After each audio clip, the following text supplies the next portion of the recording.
Hello? Hey, Modoc Media. Yes, I am in the studio right now. What was that video y'all wanted me to do again? I'm sorry, I think I heard you wrong. Did you say romance films? Yeah, that'll look kind of weird because... Don't yell at me. Okay, fine. Okay, I'll do it. Right, bye. I guess I'm doing romance films.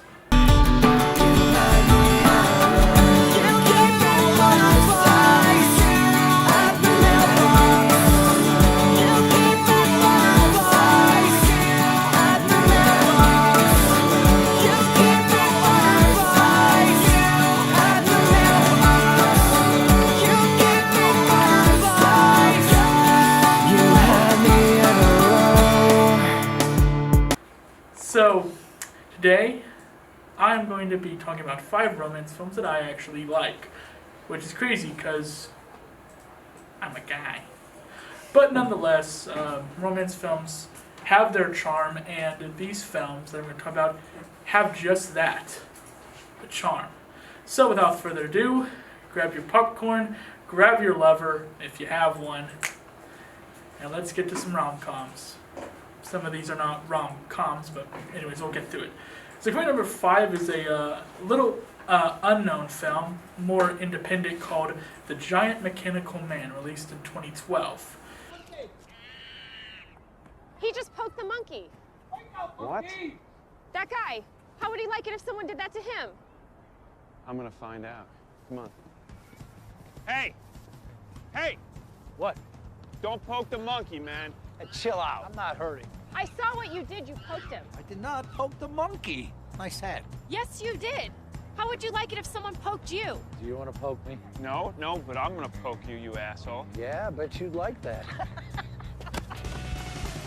There. Jesus. How do you like it? Huh? Oh, You like yeah. that? Whoa. Hey, you like that? Go, Janet. I like that. Go, Janet. Like that? Hey, You like that? You like Get that poked now? it? You like Raise that? it? You like that? Don't poke the monkey. Monkey! You okay? He was poking at the babies. I know. I love that. This film stars Jenna Fisher, who, if you're an Office fan, you know her as Pam Beesly. And this film was actually made by her husband, so kind of like a family picture here. But basically, this film stars a woman named,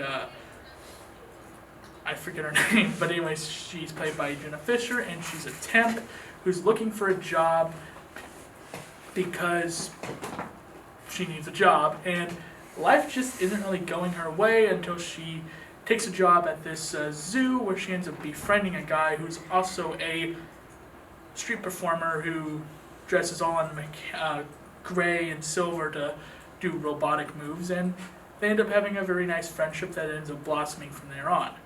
It's a great little film that is kind of what I said about the whole Coraline film, about how it's a bunch of characters in this world wondering how to belong, do they belong, and if they belong. And it's a great film just to watch if you're just wanting to see a romance film. It's nothing too special, but it's not too shabby. It's coming in number 4. It's called What Women Want, released in 2000. We have the very nice and very kind Mel Gibson in this film, and as well as Helen Hunt, and there's a lot of familiar faces for me. A lot of them I did not even know were in movies at this time, but that's cool. Dr. Perkins. Yes? You may not remember me. I'm Nick Marshall. I came here about 10 years ago with my ex-wife, Gigi. Oh, Christ, not him. Oh, good. You remember me. I'm sorry to barge in like this, but I don't know who to turn to. I'm desperate. I'm afraid to go to work. I'm afraid of my doorwoman. I'm afraid to get a cup of coffee. Mr. Marshall, please slow down. Yes. Slow down. Let me make sure I completely understand what it is you're saying. All right. All right. I hear what women think. Yeah. You know, Mr. Marshall, this kind of imaginary displacement scenario really isn't my thing. I do, however, have a very good friend over at University Hospital who specializes in men with male menopause and testosterone depletion. She's fabulous. I think what I'll do is just give her a ring and send you over there. Why did I answer my door? I was so into buying that lamp on eBay. How much was it going for? How much was what going for? The lamp on eBay. Oh, I see. That's good. Very clever. Dr. Skolnick, please. All right, you don't believe me. Well, then try another one. Oh, go on. Pick a number. Give it a whirl. Any number. Okay. A number between 1 and... A million. Why not? 1 and a million. All right. 644,998, 99, 90. Want to make a decision here? Oy vey. Oh, you can say that again. I didn't say anything. I know, but that does not mean I didn't hear it. Basically, this is about a guy who is head of this company that makes clothing and fashion, and he ends up meeting this woman who's gonna probably take over his job, and so he starts on this challenge with her until he realizes she's actually kind of cool, and stuff happens. You didn't see nothing.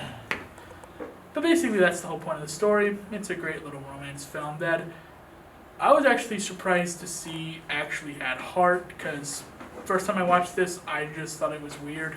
But after rewatching it for this list, it's actually not that bad. Coming number 3 is one of my favorites called Before Sunrise, released in 1995. Yes, this is actually my oldest film on the list.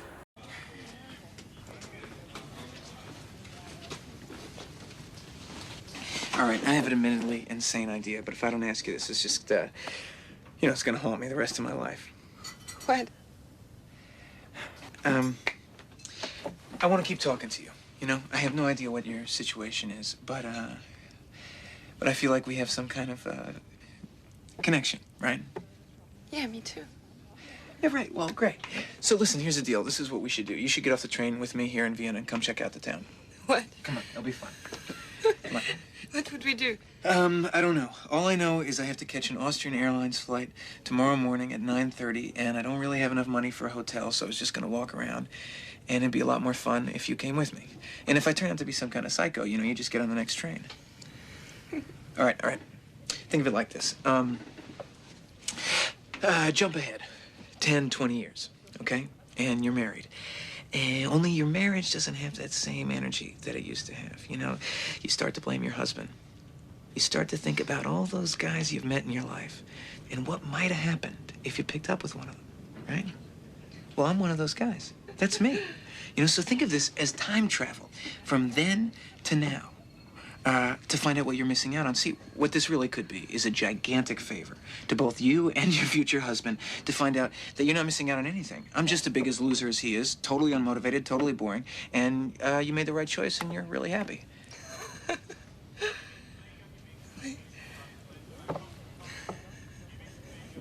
Let me get my bag.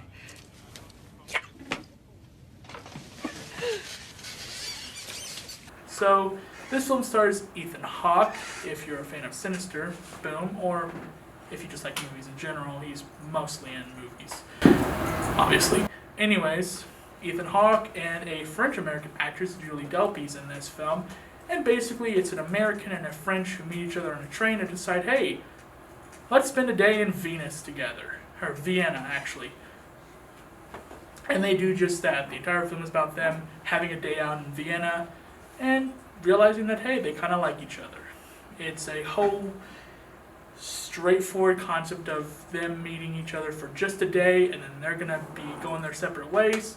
And I think it was just clever how they did that. So there's that. Coming in number 2 is a film that, if it wasn't for number 1, this would be my number 1, because it is one of my favorite romance films of all time, Serendipity, released in 2001. Okay, get in, take a breath, and then when the door closes, hit a button. I don't understand this. You don't have to understand, you just have to have faith. Faith in what? Destiny. Hey, it's Sarah. My name's Sarah.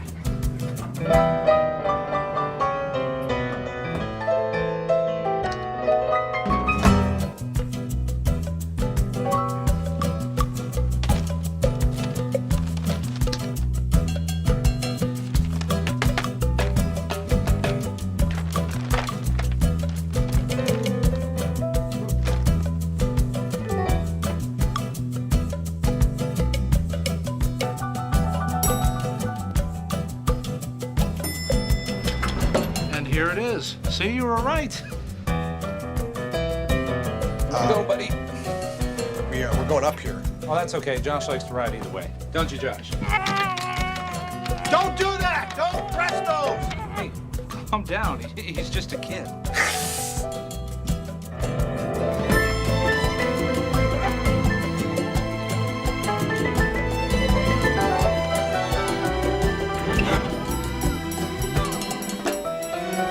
Looks like we stopped.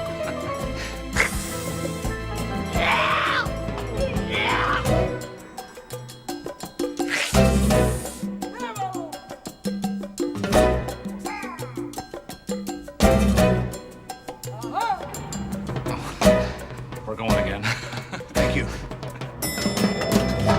Where is she? Is she here? No, I don't think Come so. on, Josh. Let's go, buddy.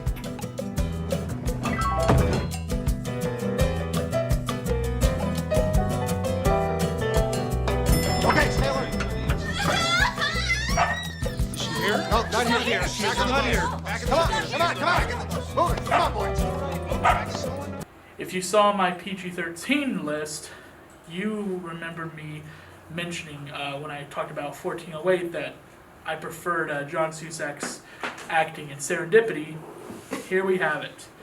Basically two people who meet each other in passing, and they don't even know each other's names until way later. They go their own separate ways until they bump into each other again, and they start looking for each other. And it's a weird mess, but basically it says, hey, if you love someone, go find them.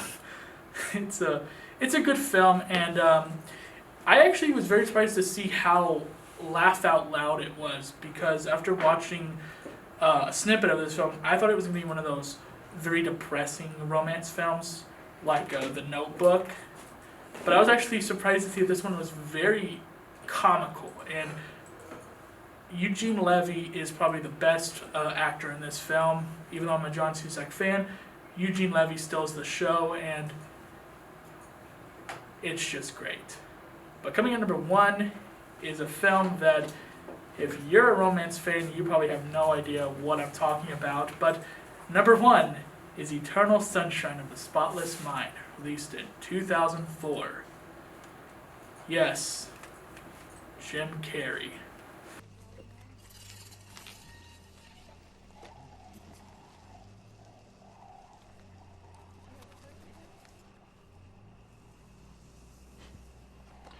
Why do I fall in love with every woman I see who shows me the least bit of attention?